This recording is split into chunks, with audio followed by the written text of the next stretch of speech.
반갑습니다, 여러분. 고맙습니다. 벌써 여러분은 아직도 그러는지 몰라도 저는 벌써 이제 미국에서의 설교 일정 오늘로 마치게 되는데요. 내일부터 또 다른 컨퍼런스에 참여를 하긴 해야 합니다만, 이곳에 와서 여러분들이 제게 보여주신 환대가 제 마음속에 큰 기쁨이 되고 있고, 제가 미처 알지 못했던 그런 세계를 만난 듯한 설렘과 감동이 제게 있습니다. 사실 제가 와서 설교를 하면서 시리즈 설교를 하고 있는 거죠. 사실은 밝히지는 않았지만 시몬이라고 하는 자연인간이 예수님과 만나서 어떻게 베드로라고 하는 반석과 같은 존재로 지어져 가는지, 그가 어떤 부침을 겪는지 그 이야기를 나눠왔습니다. 그래서 처음부터 이 모임에 참여하신 분들은 그 흐름을 따라서 지금 여기까지 오셨는데, 그렇지 못한 분들은 오늘 마지막 결론 이야기가 조금은 좀 정리하는 데 도움이 되었으면 참 좋을 것 같습니다. 하나님이 인간을 하나님의 형상을 따라 지어주셨다고 우리가 그렇게 고백하죠. 그래서 하나님의 형상이라고 하는 말이 갖는 신학적 의미는 여러 가지가 있겠지만, 가장 중요한 것은 하나님이 눈에 보이지 않는 존재니까 바로 나를 통하여 사람들이 하나님이 정녕 계시구나 이렇게 느낄 수 있도록 살 때 나는 비로소 하나님의 형상이다 하는 말씀을 드렸습니다. 시인 윤동주가 요즘 한국에서 윤동주 영화가 나온다고 그러대요. 근데 시인 윤동주가 1940년에 12월경에 팔복이라고 하는 시를 씁니다. 근 1년 가까이 시를 쓰지 못했거든요. 너무 이제 힘겨운, 일제 말기에 힘겨운 상황 속이었기 때문에. 그러다가 쓴 시가 팔복인데 그 시는 이렇게 되어 있습니다. 슬퍼하는 자는 복이 있나니, 슬퍼하는 자는 복이 있나니.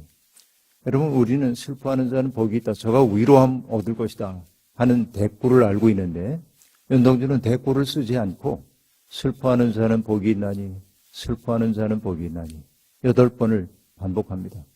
그리고 줄 하나를 띄고 원래의 원고를 보면 뭐라고 되어 있냐면, 저가 슬플 것이며, 그렇게 썼다가 줄을 쭉 그어요. 만년필 가지고. 그리고 뭐라고 쓰냐면, 저가 위로를 얻을 것이며, 그러고 썼다 또 줄을 긋습니다. 그리고 마지막으로 그가 쓴 것이 뭐냐면, 저가 영원히 슬플 것이며, 그렇게 말합니다. 그렇죠? 굉장히 슬프죠, 시가. 그런데 어떤 이들은, 윤동주의 평전을 쓰고 있는 분들은 윤동주가 그때 믿음을 잃어버린 것이라고 얘기를 하는 분도 더러 있습니다. 그러나 저도 문학을 한 입장에서 보면 그것은 윤동주에 대한 철저한 오해다, 그렇게 생각을 해봅니다. 저가 영원히 슬플 것이다 하고 말하는 것은요, 정말로 이제 그 좌절에 빠졌다고 하는 것이 아니고, 윤동주가 그 시대에 일제 말기라고 하는 그 시대에 살 수밖에 없는 사람들의 고통, 아픔, 이런 것들을, 그 슬픔을 호통 가슴으로 품어 안고 있는 예수 그리스도의 큰 슬픔을 본 거예요. 이게 저가 영원히 슬플 것이며 하고 말하는데, 그러니까 저주가 아니에요. 그거는 그 슬픔, 인류에 가득 차 있는 슬픔을 안고 있는 하나님의 마음, 예수 그리스도의 마음, 그 마음과 일치를 이루었다고 얘기할 수 있겠죠. 그래서 여러분, 그 이후에 41년에 나온 시가 그 유명한 서시인데요. 그렇죠? 서시 여러분 잘 아시죠? 하늘로 우러러 한 점 부끄러움이 없기를 한 그 시 말이죠. 이건 물론 맹자에 나오는 이야기를 윤동주가 시적으로 썼습니다. 맹자엔 그런 얘기가 나오죠. 군자의 3가지 즐거움을 얘기하는 중에 그거 하는 얘기가, 위로 하늘을 우러러 부끄러움이 없고, 굽혀 땅을 바라보아 부끄러움이 없는 인생이 군자의 즐거움 가운데 하나라고 말하는데, 윤동주는 그 중에 하나를 따서 위로 하늘을 우러러 한 점 부끄러움이 없기를 바란다. 잎새에 있는 바람에도 난 부끄러워했다, 그렇게 얘기합니다. 그리고 여러분, 거의 마지막에 가면 뭐라고 얘기를 하죠? 모든 죽어가는 것들을 사랑해야지, 그렇게 얘기합니다. 그렇죠? 여러분, 일본말로 그 시를 옮길 때 일본 사람이 의도적으로 그 마지막 구절을 왜곡을 했습니다. 어떻게 했냐면 모든 살아있는 것들을 사랑해야지 그런 식으로 번역했어요. 뉘앙스가 다르죠. 모든 죽어가는 것을 사랑해야지. 이것과 모든 살아있는 것을 사랑해야지 다른 얘기거든요. 그러니까 모든 죽어가는 것들을 사랑해야지. 그러니까 예수 그리스도의 마음으로 세상을 온통 품어 안는 거예요. 윤동주가. 근데 여러분 그 다음 해인가 윤동주가 썼던 참회록이라고 하는 시를 보면 육첩방은 남의 나라 이렇게 시작하는 그 이제 노래입니다. 거기에서 윤동주가 이제 파란 구리 거울 속에 녹이 낀 구리 거울 속에 비춰진 자기 얼굴을 보면서 어느 왕조의 이 부끄러운 모습인가 하고 참담해야 합니다. 왜 그런지 아십니까? 윤동주는요, 일본 유학을 하려고 생각하고 있었는데 일본 유학을 하기 위해서는 꼭 선행해야 하는 것이 있었습니다. 그게 뭐냐면 상시개명입니다. 이름을 바꿔야 했던 거예요. 그렇죠? 부모님이 지어주신 본래의 이름을 버리고 일본식 이름을 지어야 합니다. 그래서 그는 부득이 상시개명을 합니다. 그것이 너무 부끄러운 거예요. 그래서 윤동주가 하는 얘기는 뭡니까? 파란 녹이 낀 그 구리 거울을 밤마다 낮마다, 낮이면 낮마다, 밤이면 밤마다 손으로 발로 닦아보자. 그렇게 얘기해요. 이렇게 닦아야 돼. 그래야 내가 옳게 비춰지는 거죠. 여러분, 따지고 보면 우리가 이 세상 살아왔습니다만, 제가 이제 목사로 올해 32년, 만 32년이 됐네요. 32년 동안 살아오면서 참 많은 말을 하며 살아왔죠. 많은 사람들 만났습니다. 생각해 보니까요, 32년 동안 제가 걸어온 게 기쁘고 보람된 일도 있지만 부끄러운 일도 참 많아요. 그래서 목사로 오래 산다는 게 이게 죄구나 하는 생각이 들 때도 있습니다. 왜냐하면 내가 선포한 만큼 살아내지 못한다는 자책 때문에 그래요. 그렇죠. 그래서 제게 주어져 있는 목표가 있다고 한다면 다른 것 아니죠. 윤동주가 얘기했던 것처럼 손으로 발로 내 마음 닦고 또 닦아서 사람들이 나라고 하는 존재를 통해서 하나님이 정령이 살아계시다는 사실을 느낄 수 있으면 참 좋겠다. 이것이 제 마음속의 소망입니다.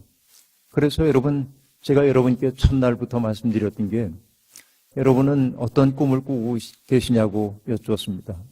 연세 지긋하신 어르신들도 계신데요. 우리야 뭐 그냥 살 만큼 살았는데 무슨 꿈, 그렇게 말씀하실는지 모릅니다. 그러나 여러분, 정말 중요한 것은 뭐냐? 여러분, 우리가 죽을 때까지 나를 말갛게 닦고 가야 합니다. 깨끗하게 닦고 또 닦아서 하나님을 비추어내는 존재가 되어야 합니다. 존재로서의 목표 말이죠. 우리 LA 연합감리교회에서 젊은 세대들도 이렇게 있잖아요. 그 젊은 세대들이 인생 살다가 굉장히 외로운 지경을 만날 수도 있습니다.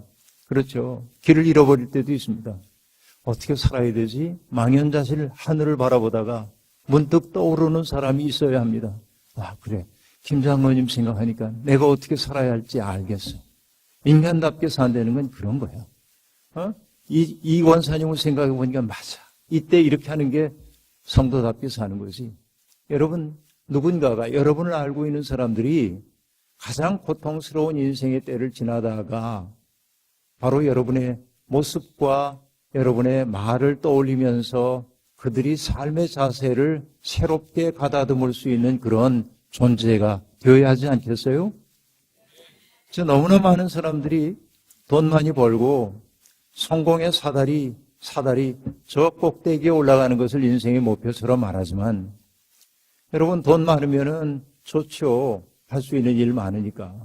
그러나 여러분, 돈이 우리의 인생의 중심이 될 때 우리의 삶이 얼만큼 허망하게 변하는지 우리 너무 잘 알잖아요. 그러니까 내가 좋은 사람이어야 하잖아요. 이게 이제 우리의 꿈이 되어야 한다. 근데 여러분 정말 복된 분들입니다. 어떤 의미에서 그러냐면 예수 그리스도와 만났기 때문에 그렇습니다. 예수님이야말로 우리를 하나님께로 인도하는 이정표인 동시에 우리에게 길이 되어주신 분이고 곧 하나님이신 분이시죠.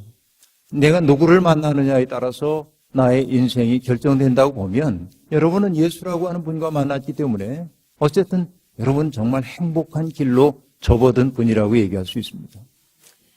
근데 여러분, 우리가 살다 보면 정말 예수 믿는다고 하면서도 그 길로 뚜벅뚜벅 못 가요. 그렇죠. 그럴 때가 참 많죠. 그게 우리들의 이제 부끄러움입니다. 그래서 어떤 분은 이런 이야기를 하더군요. 죄란 뭔가? 여러분, 죄라고 하는 게 뭔지 아세요? 내가 하지 말아야 할 금지된 일을 했을 때 죄라고 사람들이 얘기하지만 존재로서의 죄가 있어요. 그 죄는 뭐냐면 오리지널하게 태어나서 카피로 사는 것을 죄라고 합니다. 하나님이 우리를 이 세상에 지어내셨을 때 우리를 정말 오리지널하게 만드셨어요. 세상에 있는 어느 누구도 나와 똑같은 사람 하나도 없습니다. 하나님이 왜 그렇게 다 공들여 지어 놓으셨냐면 나를 통하지 않고는 세상에 줄 수 없는 선물이 있기 때문에 그래요. 그러니까 나는 나답게 살아야 되는 거예요. 우리가 하나님 앞에 서는 날 하나님께서 우리에게 이렇게 묻지 않을 거예요. 내 이름이 뭐냐? 예, 김기석입니다. 김기석, 내 삶을 보니까 너는 프란체스코처럼 살지 못했구나. 그렇게 얘기하시면 너는 왜 모세처럼 살지 못했니? 그럼 저는 할 말이 있어요. 저는 프란체스코가 아닙니다. 전 모세가 아닙니다. 전 다니엘이 아닙니다. 전 김기석입니다. 근데 주님이 제게 너는 왜 김기석답게 살지 못했니? 라고 하시면 저는 할 말이 없어지는 거예요. 그렇죠? 내가 그분들과 똑같이 살 수 없어요. 그게 나의 연약함이기도 하고 한계이기도 합니다. 그러나 그런 한계조차도 하나님이 풍부하신 거라고 한다면 우린 그것을 품고 아름다운 삶을 꿈꿔야죠. 본래 생겨먹기를 못생겼는데 어떻게 나보고 밉다고 얘기하면 안 되잖아요. 그거 하나님 책임이에요. 그렇게 하면. 원래 머리가 나쁜데 너 왜 그렇게 머리가 나쁘냐고 그러면 안 돼요. 그래서 여러분, 저마다 오리지널한 삶이 있단 말이죠. 그 오리지널한 삶을 충실하게 살아내는 것이 하나님이 가장 기뻐하시는 일 아니겠어요? 여러분, 그런데 정말 놀라운 것이 뭐냐면 우리는 내가 누구인지를 몰라요. 내가 어떤 존재인지를 모릅니다. 여러분, 저희 교회에도 연세가 80 넘으신 어르신들이 계셔서 저하고는 36년째 만나오고 있으니까 80이 됐다고 한다면 그분들이 한 40대 후반일 때부터 저하고 만난 거 아니에요? 제가 36년 동안 청파교회하고 인연을 맺고 있는 거니까 제가 80쯤 된 권사님들에게 그렇게 여쭤봅니다. 권사님, 80년쯤 살아보니까 인생이 뭔지 좀 알아주세요. 그러면 그 권사님들이 80년쯤 사니까 인생이 뭔지 알겠어요. 그런 사람 한 분도 없어요. 모두가 글쎄요, 그거 인생이 뭔지 그냥 사는 거지 뭐 이렇게 얘기해요. 여러분 정말 그렇죠. 여러분들도 그렇죠. 인생 알기 좀 어려워요. 그리고 뭐 저도 이제 나이가 제법 됐습니다만은 제가 생각해봐도 제가 젊다고 생각해요. 마음으로. 청년들하고 비슷하다고 생각해요. 청년들은 절대로 그렇게 생각해 줄 리가 없는데 스스로는 뭐 난 청년들하고 별로 다를 바가 없어요. 이제 그렇게 생각을 하는 거죠. 중요한 건 뭐냐면 나라고 하는 존재를 내가 알지 못하는데 예수와 만났을 때 예수는 내 속에서 아름다운 것을 보아내고 호명해 준다. 그 얘기예요. 아름다운 것을. 그래서 시몬이라고 하는 갈릴리아 어부를 보고 주님은 그 사람 속에 있는 베드로를 보아내셨죠. 그리고 여러분 나다나엘이라고 하는 그 시니컬한 사나이를 만났을 때 너는 왜 그렇게 냉소적이니? 라고 얘기하지 않고 뭐라고 말하냐면 이 사람이 정말 이스라엘 사람이다. 그 속에 간사한 것이 없다.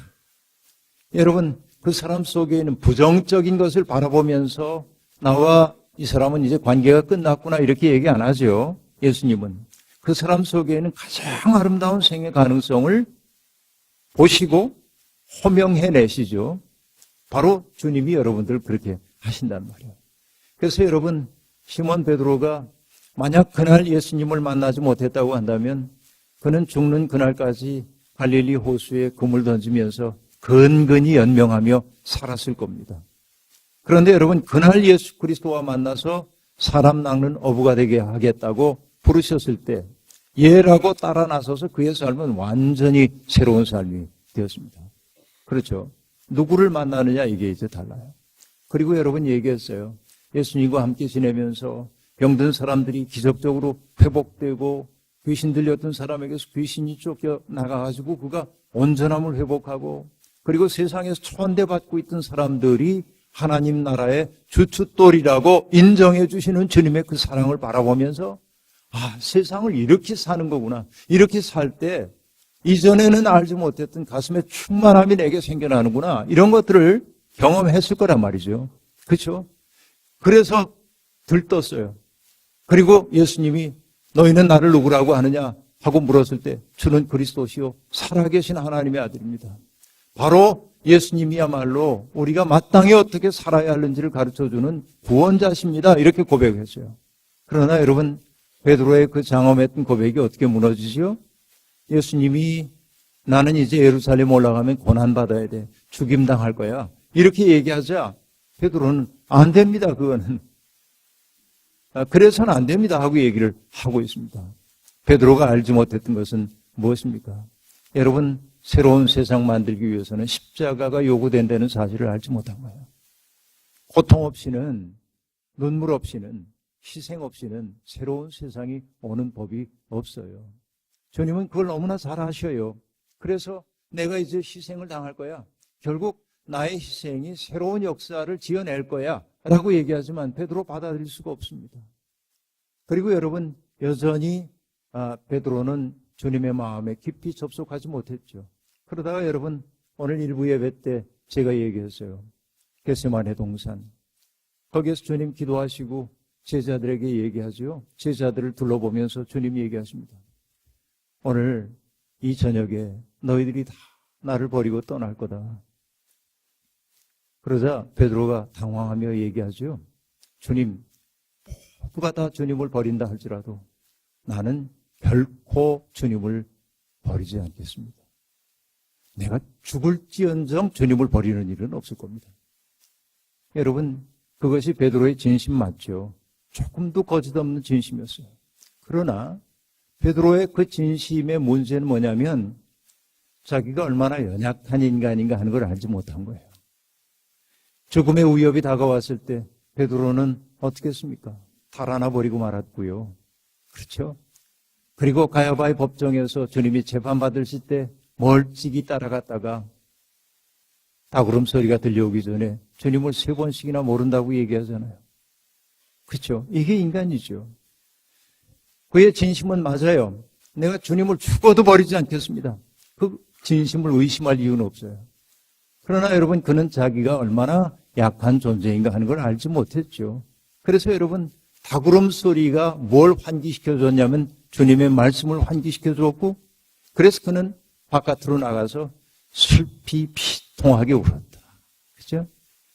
He wept bitterly 그렇게 얘기해요. 아주 비통하게 울었어요. 그냥 눈물 조금 흘린 게 아니고 이게 아니고 비통하게 울었어요. 근데 여러분 베드로를 베드로 되게 한 게 뭐냐면 바로 그 비통한 울음입니다. 내가 으깨졌어. 내가 할 수 있는 일 아무것도 없어. 그래서 여러분 일부 예배에 제가 그 말씀드렸어요. 베드로의 인생 역정을 보면 갈릴리 어부 시절에는 그냥 신포도예요. 남들에게 아무 유익도 주지 못해요. 그냥 제 밥벌이 간신히 하고 사는 겁니다. 근데 예수와 만나가지고서는 여러분 사람들에게 복음을 전하고 병든 사람들 고쳐주고 이 아름다운 일을 할 때 베드로는 뭐냐면 단맛이든 포도였어요. 멋지잖아요. 그런데 여러분 겟세마네 동산과 가야바의 법정에서 주님을 부정한 베드로는 그 슬피 울고 있는 베드로는 뭐냐면 으깨진 포도가 됐어요. 으깨진 포도. 그렇죠? 나라고 하는 거 내가 그런대로 괜찮은 사람이라고 했던 자부심이 속절없이 무너져 내린 겁니다. 으깨졌어요. 아무것도 안 되는 거예요. 그런데 여러분 주님이 베드로를 바라보시잖아요. 바라봐요. 그건 무엇입니까? 내 놈이 그럴 줄 알았다가 아니고 너의 약함을 내가 안다. 너는 나를 부인했는지 모르지만 나는 여전히 너를 버리지 않았다. 그런 눈빛이에요. 그렇죠? 아무튼 이렇게 돼서 예수님이 십자가에 못 박히십니다. 베드로는 멀찍이서 바라봤습니다. 마지막까지 기적이 일어나기를 바랐겠죠. 그러나 어떤 기적도 일어나지 않았습니다. 깊은 절망에 빠졌습니다. 그리고 여러분, 사흘이 지났을 때 여인들이 와가지고 베드로와 사도들에게 얘기합니다. 주님이 살아계셨다고, 그 주님을 만났다고. 베드로는 그러나 그 말을 믿지 못합니다. 그리고 오늘 요한복음 텍스트에 의하면 뭐라고 얘기합니까? 나는 고기나 잡으러 가야겠다 하고 갈릴리 바다로 돌아갑니다. 그러자 베드로에게 전염된 다른 사도들이 나도 함께 가자고 해서 그들은 디베랴 바다, 곧 갈릴리 바다로 다시금 낙향하게 되는 겁니다. 자, 남과 일몽이라고 하는 말이 있죠. 꿈 한번 꾸고 나니까 세상이 뭐 아름다운 세상 산 것 같은데 눈 뜨고 나니까 현실이야. 스디슨 현실. 남과 일몽이죠. 베드로는 이렇게 남과 일몽 속에 있는 것처럼 느껴진 겁니다. 나 자신이 얼마나 형편없는 존재인가 하는 걸 그는 안 겁니다. 그리고 여러분, 그 운명의 날 그는 그물을 던졌어요. 그렇게 익숙한 바다인데 낯설게 보이는 겁니다. 물고기 한 마리도 올라오지 않습니다. 빈 그물질을 하고 있습니다. 여러분, 그 빈 그물질은 결국 뭘까요? 나의 인생이라고 하는 그 깊이 속에 던져서 아무것도 올라오지 않은 무의미성을 얘기하는 거 아니겠어요? 그죠? 빈 그물은 내 인생의 의미를 만들어낼 수 있는 가능성이 내게 다 사라진 거야. 허망하게 이를 데가 없는 그 삶 속에 내가 이르게 된 것이지요. 그런데 여러분, 바다 저편에서 해 떠오르는 쪽에서 누군가가 나타나가지고 말을 건넵니다. 얘들아, 뭘 좀 잡았니? 아니요, 아무것도 잡지 못했습니다. 그래, 깊은 곳에 배 오른쪽에 그물을 던져봐라. 그물을 던졌더니 많은 물고기가 잡혔습니다. 그러자 여러분, 눈 밝은 제자인 예수의 사랑받던 제자가 얘기합니다. 저분은 주님이시다. 그러자 베드로는 서둘러서 겉옷을 입고 물속에 뛰어들어 주님 앞에 옵니다. 주님 앞에 왔어요. 여러분, 베드로가 어떻게 했을 것 같아요? 그 앞에 엎드려서 잘못했습니다. 그래야죠. 우리가 보기에는. 그래서 잘못했습니다. 해야 돼. 그런데 주님은 그들에게 어떤 책망의 말도 하지 않습니다. 베드로에게. 그리고 뭐라고 얘기하죠? 와서 조반을 먹어라. 그죠? 와서 조반을 먹어라. 여러분, 보니까요, 해변가에 예수님이 숯불로 불을 피워놓고 거기에 떡과 고기를 굽고 있었던 겁니다. 그 숯불은 가야바의 법정을 연상시킵니다. 주님 재판 받으실 때 베드로는 추워서 사람들이 피워놓은 그 숯불가에 손을 쬐고 있었거든요. 그걸 연상시키는 거예요. 그리고 그 위에 떡과 고기가 마련되어 있습니다. 와서 조반을 먹어라 하고 얘기했어요. 여러분, 생각해 보십시오. 밥을 먹는다는 게 어떤 걸까요? 내가 마음에 들지 않는 사람과 밥 먹기 쉽습니까? 여러분, 우리가 밥을 나눠 먹는 사람들을 식구라고 하죠. 밥 식자가 들어갑니다. 이거 한국인들은 밥 먹는 게 참 중요해요. 예수 운동도 그래요. 식구를 뜻하는 또 다른 한자어는 가족이란 말이 있잖아요. 가족. 근데 집가자를 보면요, 간머리 밑에 돼지 시자가 있습니다. 이건 뭐냐면 여러분, 집 아래 돼지를 키웠던 양치강 이남의 문화를 반영한다, 이런 뜻도 있어요. 왜냐하면은 양치강 이남은 아열대성 기후이기 때문에 뱀이 많고 그 뱀의 피해가 많기 때문에 집 아래에다가 집을 위로 띄워서 지어놓고 아래에다 돼지를 키웠다. 왜냐하면 돼지하고 그 뱀은 천적이니까. 이게 집가짜다 설명하게 돼요. 그러나 양치강 이북에서는 조금 달리 설명합니다. 조상들에 대한 제사를 바칠 때 뭐 하냐면 돼지를 잡아가지고 제사를 바치는 거죠. 그래서 집가라고 하는 글자는 뭐냐면 제사 공동체예요. 가족이라고 하는 것은 제사를 함께 드리는 사람들이에요. 그렇죠. 일가 친척들 다 가족이라고 얘기한다면 그런 겁니다. 그러나 여러분, 식구는요, 누구도 식구냐면 우리 집에 지금 함께 머물러 있는 머슴도 식구이고요, 우리와 함께 살고 있는 소, 돼지도 식구인 거예요. 뭐예요? 음식을 나눠 먹어서. 이게 기가 막힌 거 아닙니까? 음식 나눠 먹었다는 게. 한솥밥을 먹는다고 하는 것이. 예수 그리스도는 지금 베드로에게 내 죄를 내가 알렸다 그러지 않지요. 와서 조반을 먹어라. 이 말은 뭡니까, 여러분? 너는 나를 부인했는지 모르지만 너는 내 식구이기를 그쳤던 때가 없어. 여러분, 우리는 이렇게 얘기할 수 있습니다. 인간이 타락하죠. 타락한 존재가 돼요. 근데 여러분, 인간이 제 아무리 타락해도 하나님의 은총 바깥으로 타락할 수는 없어요. 이게 하나님의 은총의 신비의 세계입니다. 제 아무리 흉악한 사람이라고 해도 하나님이 그래서 그에게 벌을 내리려고 하지만 하나님은 그에 대한 사랑을 완전히 포기하진 않으신다는 것이죠. 여러분, 와서 조반을 먹으라. 이게 이제 기가 막힌 얘기입니다. 여러분, 그 말, 내 죄를 내가 알겠지? 이렇게 얘기하는 것보다, 도덕적으로 책망하는 것보다 와서 밥을 먹으라고 얘기할 때 베드로는 뭘 느꼈을까요? 아, 내가 주님에게 수용되고 있구나. 값없이 수용되고 있어. 이때 여러분, 그의 마음속에 있었던 그 상처와 그림자가 여러분 변화됐을 가능성이 있어요. 한국에서는 여러분 힐링 열풍이 일어나고 있는데요. 힐링이라고 하는 건 다른 게 아니라 성형 수술 받아가지고 내 마음의 상처 없애는 게 힐링이 아니고, 여러분 진짜 힐링이라는 건 뭐냐면 내 마음속에 난 상처를 아름다운 무늬로 바꾸어서, 그렇죠? 그 무늬를 통해 누군가를 유익하게 할 때 진짜 힐링이 일어나요. 이게 중요한 거예요. 진짜 힐링은 그런 거예요. 그렇죠? 하나님의 은총이 하시는 일은 뭐냐면 상처나고 조각난 우리의 마음을 하나님이 받으셔서 그것을 고치시고, 그래서 그것을 통해서 누군가에게 도움이 되도록 만드신단 말이죠. 그때 내가 회복되는 거예요. 여러분, 해리포터의 작가인 조앤 롤링을 여러분 아실 텐데요. 그 조앤 롤링이 자기에 대해서 이렇게 얘기합니다. 26살 때 나는 이혼녀였고 하나이의 엄마였고 런던의 홈리스였다. 그렇게 말합니다. 비참하지요? 이혼당했어요. 딸 하나가 있습니다. 이 아이가 살아갈 길이 없어서 홈리스가 되었어요. 어두운 터널 속에 들어가 있는 것 같았습니다. 벗어날 길이 없는 것처럼 보였어요. 그러나 어느 날 한 생각이 찾아왔습니다. 자기에게 없는 것만 떠오른 게 아니에요. 뭐가 떠올랐냐면 나는 여전히 이 땅에 살아있고, 내게는 아주 사랑스러운 딸아이가 하나 있고, 내게는 어떤 이야기를 엮어낼 수 있는 상상력이 있고, 그리고 무엇보다도 내게는 오래된 타자기가 있지 않은가. 그래서 해리포터를 쓰기 시작한 거죠. 그렇죠? 그런 상처가 없었다고 한다면, 그 고통이 없었다고 한다면 조앤 롤링은 그런 불굴의 작품을 써낼 수가 없었을 거예요. 세상에 상처 없는 사람은 하나도 없습니다. 그 상처가 누구의 손에 들려지느냐에 따라서 달라지는 겁니다.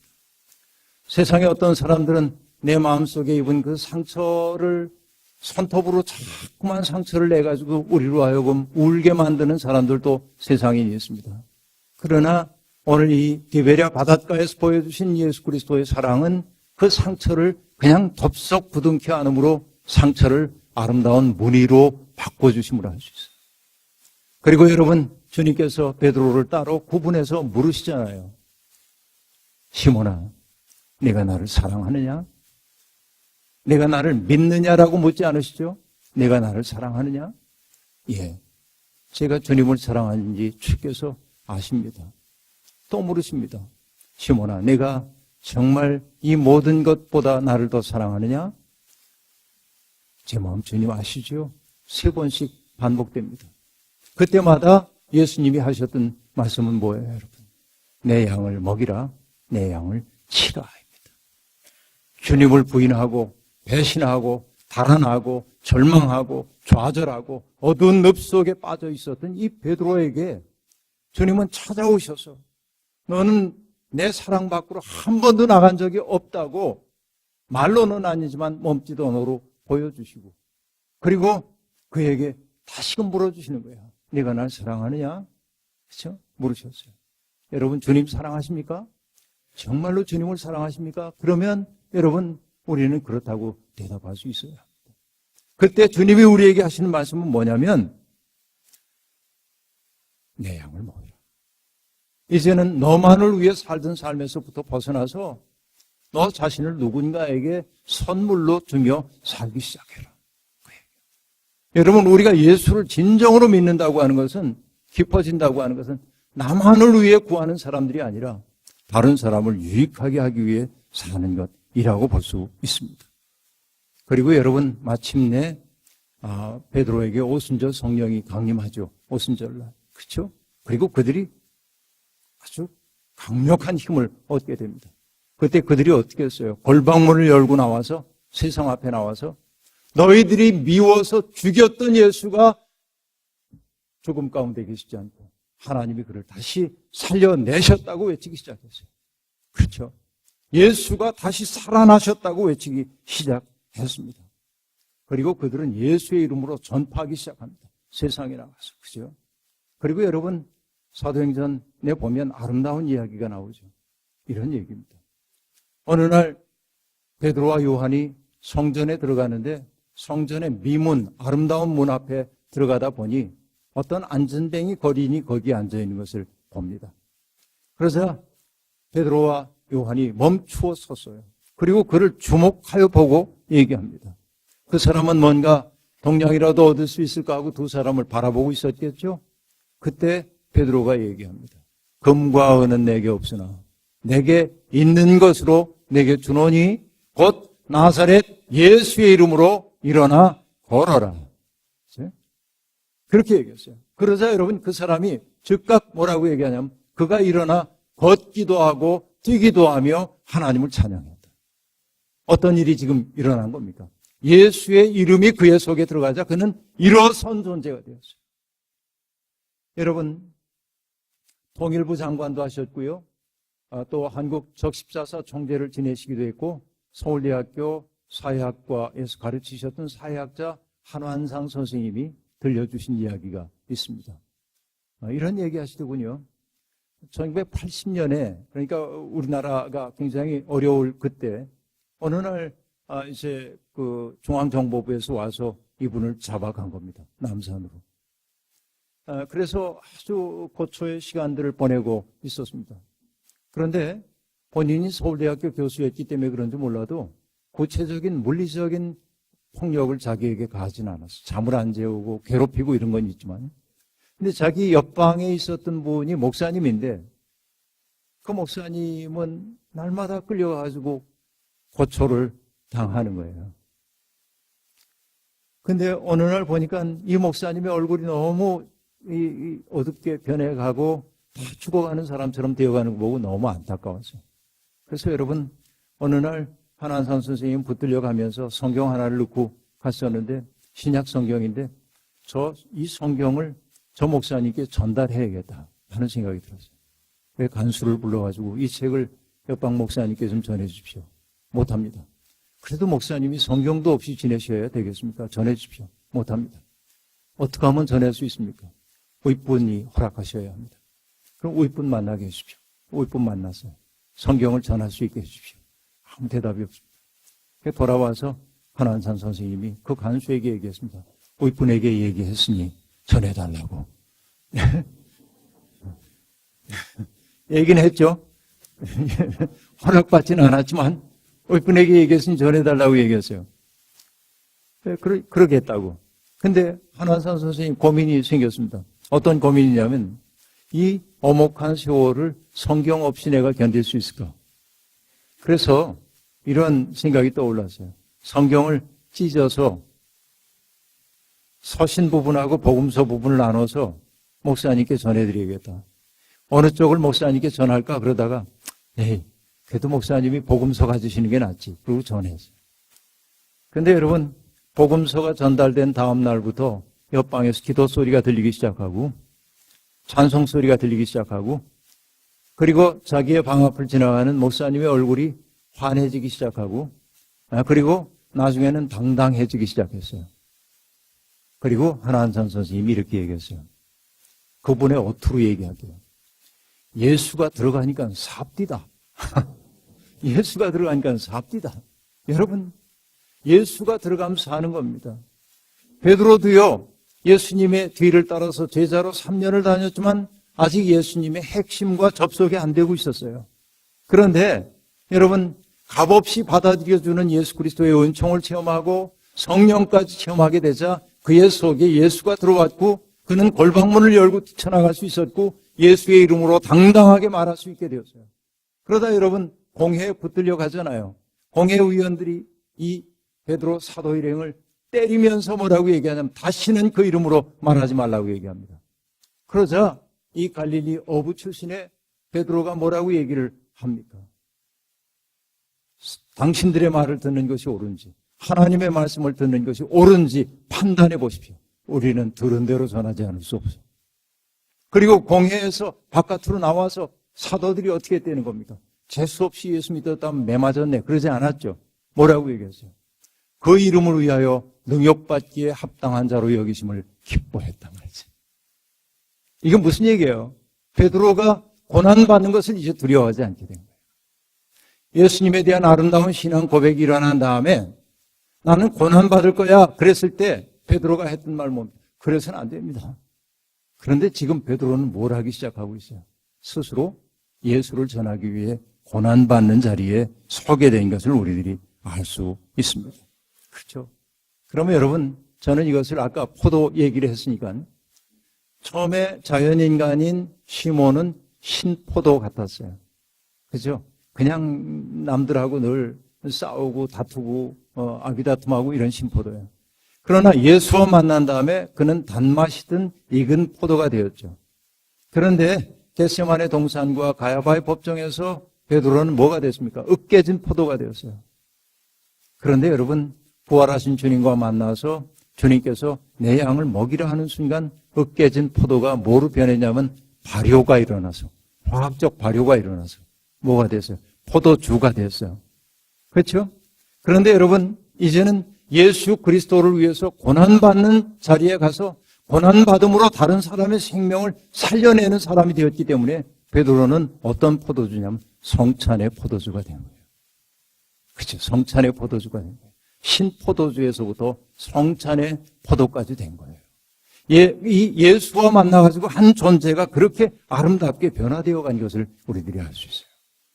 여러분, 이 자리에 계신 분들은 바로 그런 변화의 과정 속으로 초대를 받은 분들이에요.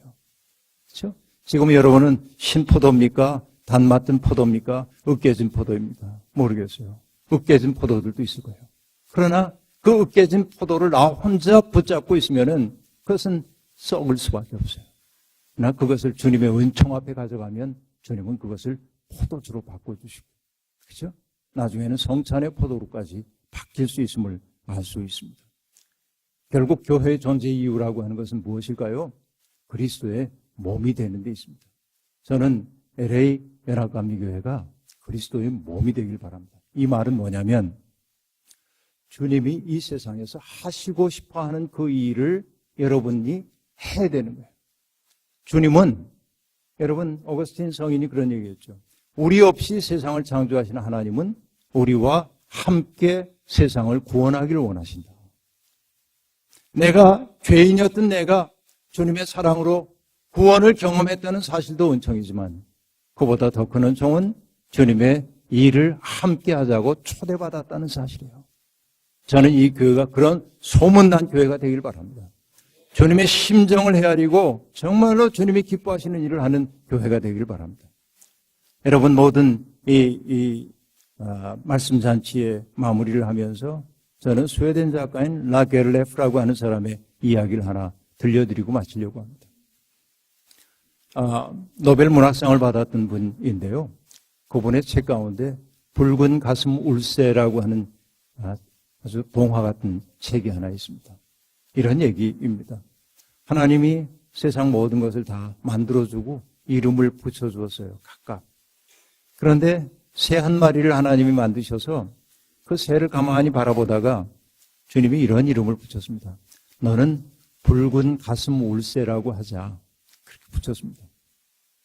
그런데 안타깝게도 이 붉은 가슴 울새에게는 붉은색 깃털이 하나도 없어요. 잿빛 깃털만 있어요.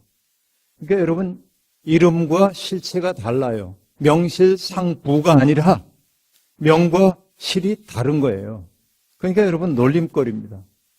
붉은 털 하나 없으면서 네가 무슨 붉은 가슴 울새야, 잿빛 울새지. 그렇게 친구들이 놀립니다.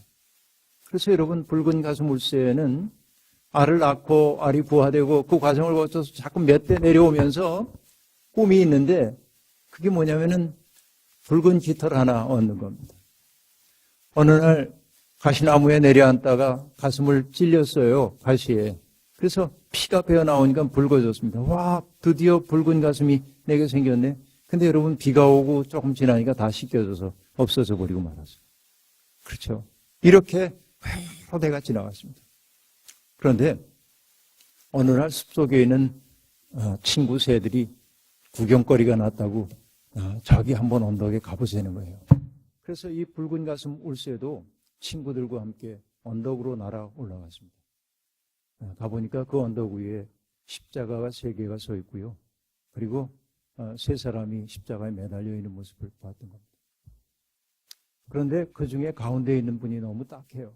왜냐하면 여기에 가시나무 면류관을 씌워놔가지고서는 이마에 가시가 깊이 박힌 채 피가 흐르고 있는 거예요. 그런데 여러분, 그 붉은 가슴 울새의 마음이 울컥해졌습니다. 너무 딱해 보였어요. 그래서 날아가가지고선 그분의 이마에 박혀있는 이 가시를 빼드리기 위해서 그 작은 이 부리로 그 가시를 물고 했었어요. 그리고 여러분, 마침내 가시가 딱 뽑히는 순간 그분의 이마에서 핏방울이 붉은 가슴 울새의 가슴을 이렇게 적신 겁니다. 그때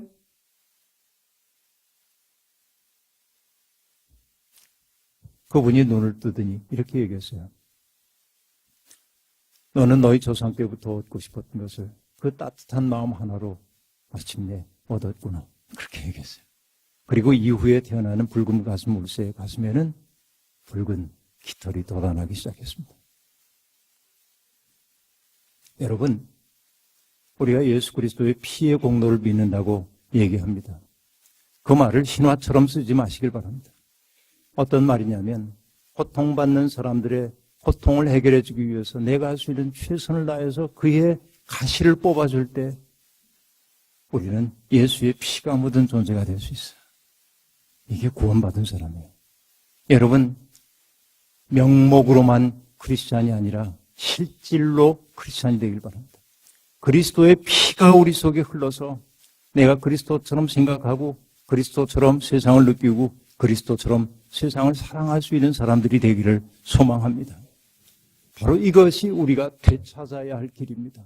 지금까지 우리는 나 자신을 우주의 중심에 놓고 살았다고 한다면 이제부터는 나가 아닌 타자들을 중심에 놓고 사고하기 시작해야 하고 그 타자를 넘어 하나님의 마음과 접속되어서 그 마음으로 세상을 보며 살기 시작할 때 신기한 것은 뭐냐면 내 생의 비애도 줄어들고 나를 짓누르고 있던 인생의 무게도 줄어든다는 것이 신앙의 이치입니다. 이 교회 속에 있는 모든 분들이 그 영적 자유를 한껏 누리며 사셔서 마침내 하나님이 부르시는 날 홀가분하게 종력에 이끌려 땅으로 추락하는 사람이 아니라 은총에 들려 하나님 앞에 당도하는 모두가 되기를 주의 이름으로 축원합니다. 아멘.